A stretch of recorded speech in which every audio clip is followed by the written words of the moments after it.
And now, the Hall of Fantasy. Welcome to the Hall of Fantasy. Welcome to the series of radio dramas dedicated to the supernatural, the unusual, and the unknown. Come with me, my friends. We shall descend to the world of the unknown and forbidden, down to the depths where the veil of time is lifted, and the supernatural reigns as king. Come with me and listen to the tale of the Black Figurine of Death. Is that you, David? Yes, I heard a shot. So did we. I thought it was one of you. It was Sawyer. He came out late tonight. I found him out in the mausoleum about an hour ago. Here's his room. Try the door. It's open. He's on the floor. Is he? Yes. He's dead. In just a moment, the Hall of Fantasy will present the Black Figurine of Death. And now for our story. An original tale of fantasy by Richards Thorne entitled The Black Figurine of Death.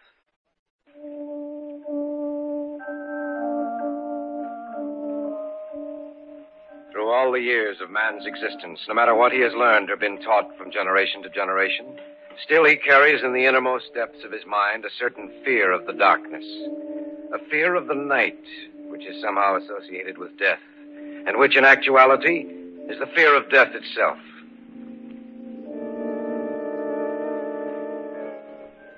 Each of us in his lifetime will probably come in contact with some psychic phenomenon, either directly or indirectly through the experience of a relative or acquaintance. An experience never to be forgotten. And about such an experience is my story tonight.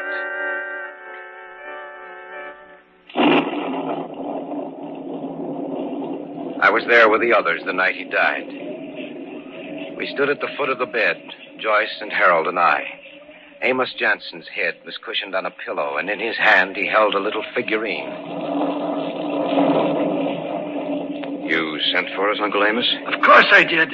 Otherwise you wouldn't be here in my room, Harold. No, Uncle Amos is no... Be quiet! Be quiet, all of you. You're here too, David. Yes, sir, I didn't ask for a speech, young man. I'll do the talking if you don't mind. I must speak to all of you while I still have time. Why don't you rest, Uncle Amos? Rest? You'd like to see that, wouldn't you, Joyce? David? Harold? What? No answer from any of you? I know why you can't say anything. Because it's the truth. Now, see here, Uncle Amos. Don't listen to me, young man. These last years of my life, you've all left me alone. You've had more important things to do. That is, until tonight. Tonight you're all here because you know I'm dying. You've come here like a pack of wolves, waiting for me to die, waiting for your chance to inherit my estate. Oh, that's not true, Uncle Amos. Oh, isn't it? I think it is. Don't worry. You'll inherit the estate, the three of you. But in the end, you'll wish you never had. What do you mean, Uncle Amos? That though I die, you'll see me again. All of you who've hated me. And you'll know of my presence when you see this. That's just a little figurine, Uncle Amos. You'll wish you'd never seen it before I'm through. You'll wish that you'd never known me, that you'd never been born. Before you die, you'll all learn what fear is. You'll learn how it feels to be... alone. Uncle Amos! He's dead, Joyce. Oh, no. Oh, no, he can't be. He's dead, all right. What's that? Something dropped out of his hand. Why? It's the little figurine.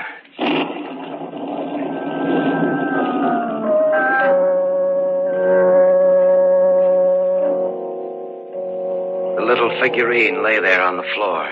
It had fallen from Uncle Amos's hand just as he died. And when it struck the floor, it had broken into 3 pieces. I picked them up and held them in my hand. The pieces fitted together perfectly, much like the pieces of a jigsaw puzzle. It was a queer little figure, its arms raised in supplication, a look of fear upon its face. There was something frightening about it.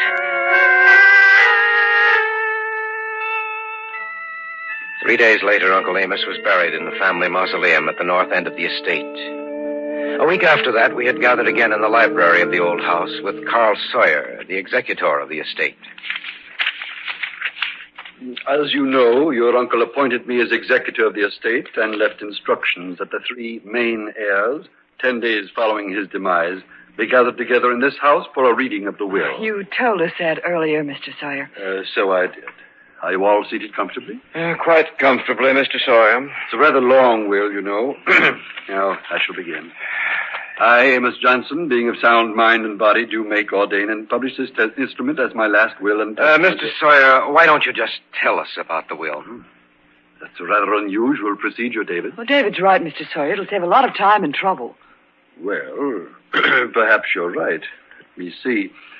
Now, referring to the disposition of the monies and property, it's to be divided equally amongst the 3 of you. Of course, there are certain gifts to the servants. Naturally. Yes, naturally. There is a considerable amount of money to be divided, even after taxes. Each of you will be independent for life. I can't understand Uncle Amos willing us the entire estate. The night he died... Contrary to what you may think, your Uncle Amos was really quite fond of you. Is that all to the will, Mr. Sawyer? No. Of course, you realize that if one of you were to die, his or her share of the estate would be divided between the 2 remaining heirs. And there is one other proviso which I cannot quite understand. Yes? Your uncle made one condition referring to the disposition of the monies. Let me see if I can find that. Oh, yes. Here it is. May I read it, please? The heirs are to reside in the family house on the estate for a period of 1 year. If this is not done, their claim to the estate is to be nullified, and they are to be left without a penny. Unfortunately, they were present very infrequently during the last years of my life. That's a rather strange provision. Yes, isn't it? However, as executor of your uncle's will, it is up to me to make sure the provisions are carried out. And believe me, I feel a deep sense of duty to your late uncle.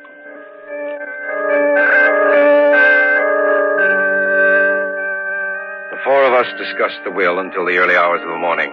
We persuaded Sawyer to spend the night with us, to return to the city in the morning.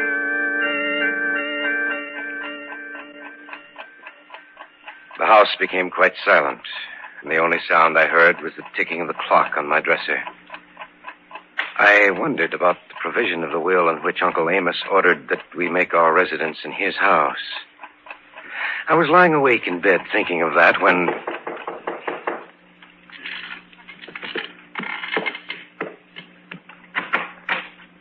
Standing outside my door in the hallway was the housekeeper. Mr. David? Yes, Emily? I found this in my bedroom tonight. Oh, let me see it. Here. Mm-hmm. It's a little black figurine, just like the one my uncle had. You can have it back now, Emily. It frightened me, so I came to you, Mr. David. How do you think it got there, Emily? Well, there's something strange going on in this house, Mr. David. And I have an idea. I know who's in back. Who's talking out there? Oh, it's you, David. And Emily. You're up rather late, aren't you? Yes, Mr. Sawyer. I was just going to bed. If you'll excuse me. Good night, Emily. Good night, sir. I'll see you in the morning. Well, I suppose I'd better get back to bed, too. Good night, David. Good night, Mr. Sawyer.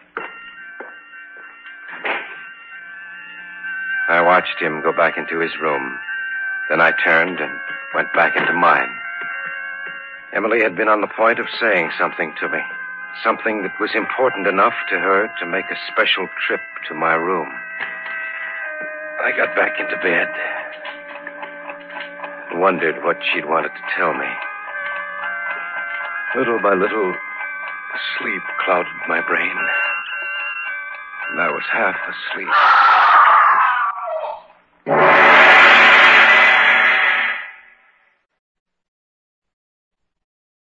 Back now to our story.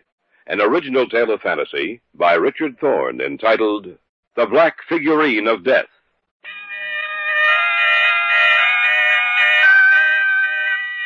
I had been just on the point of falling asleep. Sawyer, I heard someone scream. So did I, David. Harold, I think I heard something. I know I did. There's David and Mr. Sawyer. Maybe they can tell us what happened. Did you two hear anything? It was a scream. First, I thought it might have been you, Joyce. I think it came from the servants' quarters. Emily. What did you say, David? It'll keep. Come on. Do you think it was the housekeeper, David? It has to be. Maybe she was just startled or something. Well, we'll see in a moment.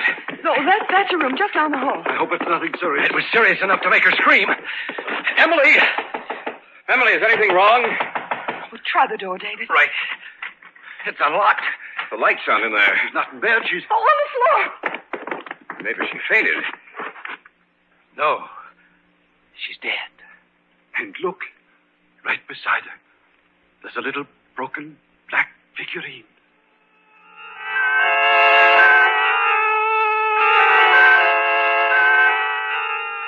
Though the police came out and went over everything, there were no clues to follow. They said that Emily had been strangled, but there was nothing to indicate who might have done it. The police continued their investigation for almost a month. But at the end of that time, all they could write down in their case book was murder unsolved.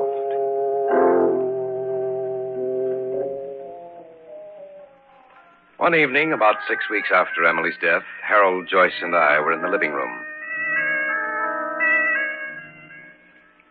The police said they'd never be able to find out who did it unless something new turned up. And it probably won't. Oh, the whole thing frightens me. I still remember Uncle Amos's dying words. That though I die, you'll see me again. All of you who have hated me.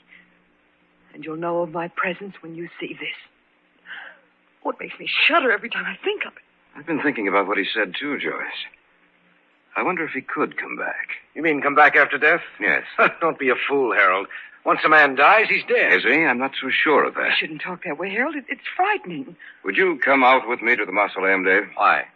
I don't know. I just want to check, that's all. Well, I don't think either of you should go. I'll go, Harold. Well, I won't. That's all right, Joyce. No one expects you to. All right, David, let's go.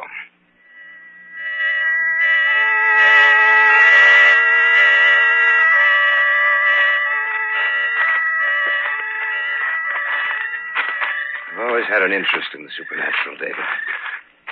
You know, there's certain things that happen, psychic phenomena, which have no normal or natural explanation. I've never seen any. Nor have I. But what's to say that Uncle Amos can't return? Oh, you got the key? Yeah. Open the door. It's a good thing we brought these flashlights. Yes, it's pretty dark in there. Shall we go in? I guess so.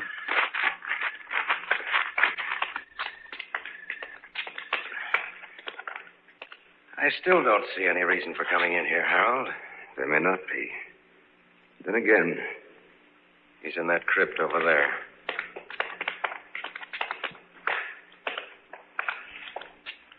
Nothing's been disturbed in here. It looks just like it did the day he was placed here. just a minute. This wasn't here the day he was buried. What? This?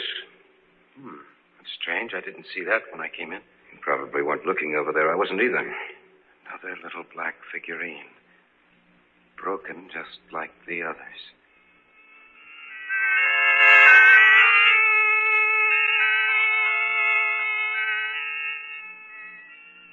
It gave me an eerie sensation. The little figure was broken into 3 pieces. I looked at Harold, and he seemed to be as afraid as I was. We locked up the mausoleum again and went back to the house. By that time, I began to wonder if perhaps Uncle Amos was striking back at us from beyond the grave.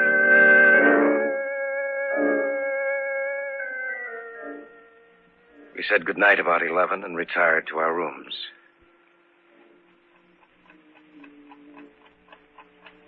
I couldn't get to sleep. I'd fall into a half doze and then snap out of it again. I felt as if someone were watching me. That there were unseen eyes in the dark waiting for me to fall asleep. I knew it was only my imagination, yet that feeling would not go away.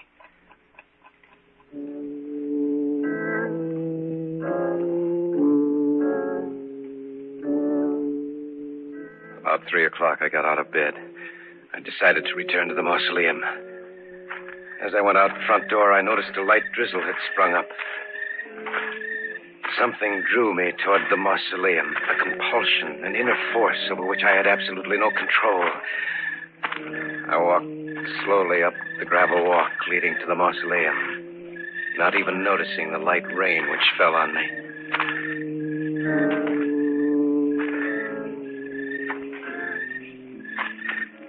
When I was close enough to see the doorway, I received a distinct shock. For the door was open, and there was a circle of light behind it. I walked to the door.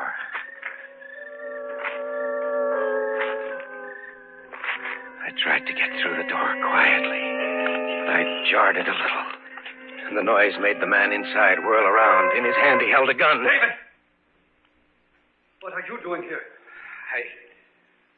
I might ask you the same question, Mr. Sawyer.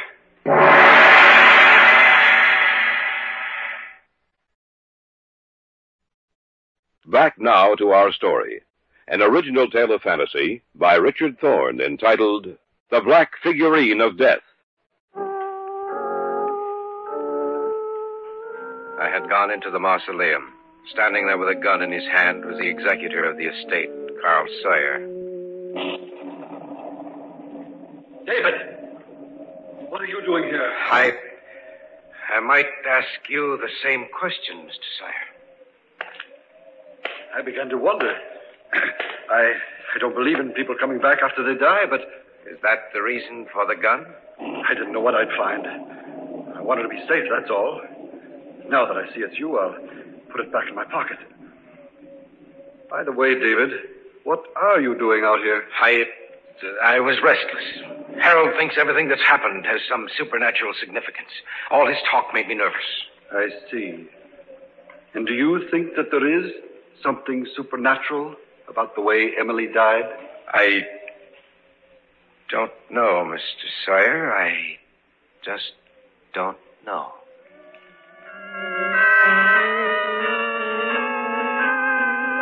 Sawyer and I returned to the house. I asked him to spend the remainder of the night with us.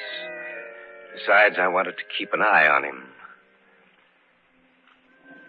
I didn't feel much like sleeping, so I went down to the library, picked out a book, and sat down to read. David? Yes? Mr. Sawyer told me you were down here. What's the matter? I can't sleep. David, I talked to Mr. Sawyer for almost 10 minutes. He said he thinks that you're in back of everything. What did you say to that? I told him I thought he was wrong. Thanks for your confidence, Joyce. The more I think about it, the more I think that Harold's right in what he says. You mean that Uncle Amos has come back to life? Yes. I'd keep an eye on Sawyer if I were you. Do you think he's in back of it? I'm not sure. But you must have some reason for it. I went out to the mausoleum tonight about an hour ago. Sawyer was out there. He had a gun in his hand. They told me he was just curious. Why should he suddenly get curious at 3 o'clock in the morning? Well, it does seem rather odd that he... No! Yeah. Stay away from me! I don't want to move! Stay away from me! That was Sawyer. Come on. It couldn't happen again. It just couldn't. We'll see. Is that you, David? Yes. I heard a shot. Well, so did we. I thought it was one of you. It was Sawyer. He came out late tonight. I found him out in the mausoleum about an hour ago. Here, just run. Try the door. It's open. On the floor. Is he? Yes. He's dead.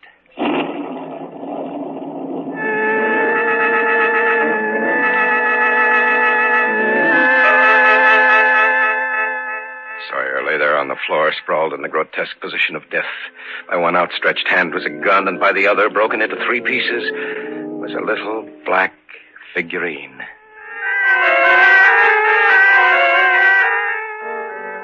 Harold called the police. They said they'd be out as soon as they could. The 3 of us went downstairs to the living room. I was right. It is Uncle Amos who's behind it. Oh, it must be. There's no other explanation. I told you before that there are certain things which can never be explained. The deaths of Emily and Sawyer prove that. You don't still think that Sawyer was in back of it, do you, David? Hardly. Will or no will, I'm leaving here now. I'm not going to stay around here and be killed like the others. I'm going upstairs and back. I'll be down in a while. I'm going to leave too, David. What about you? I don't know. I still can't make myself believe... David. Stay here. Oh, no, I'll go with you. If Harold's dead, He has to be all right. Harold! Harold! Doesn't answer. Harold! Where are you? Harold, answer us. His door's open. He'll be dead. He'll be dead just like the others. No, Joyce, he's not here. The mausoleum. Uncle Amos came and took him back to the mausoleum.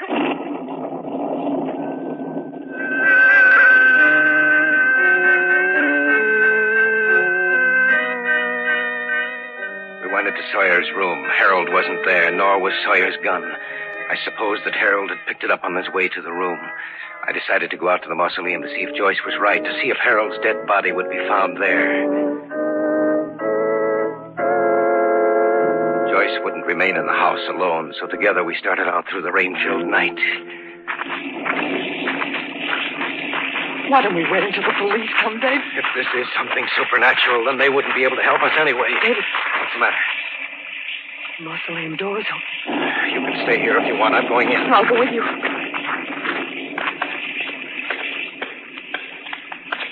Stay close to me, Joyce. I will. I don't like it in here, David. Neither do I. But you're going to remain here for some time. That was Harold's voice. That's right. But turn the flashlight on. You can see me then. But we thought you were... Dead? Hardly. But you two will be very soon. Here's a gun, David. That's right, Sawyer's gun. Plan this very carefully, David. When the police arrive, they'll find the three of you dead, and I'll be wounded. Tell them that Sawyer was behind it all, that he killed both of you out here, and that he came into the house searching for me. There was a fight. The gun went off. And he died. Then you killed Emily and Sawyer? Yes. I'm going to kill both of you, too. You don't think I believed all that hokum I fed you about Uncle Amos coming back, do you? Of course not. It served its purpose. And now you'll serve yours. Harold, look out and back up. How stupid do you think I am? Uncle Amos is coughing and slipping. Get out of the way, Harold. Get out of the way!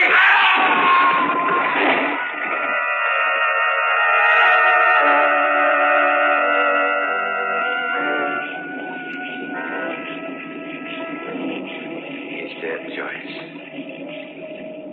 Uncle Amos. What did you say? Remember what Uncle Amos said when he was dying? That he'd come back and settle with us. The coffin. I wonder if it was just an accident that it slipped out of the crypt. Or whether Uncle Amos really did come back.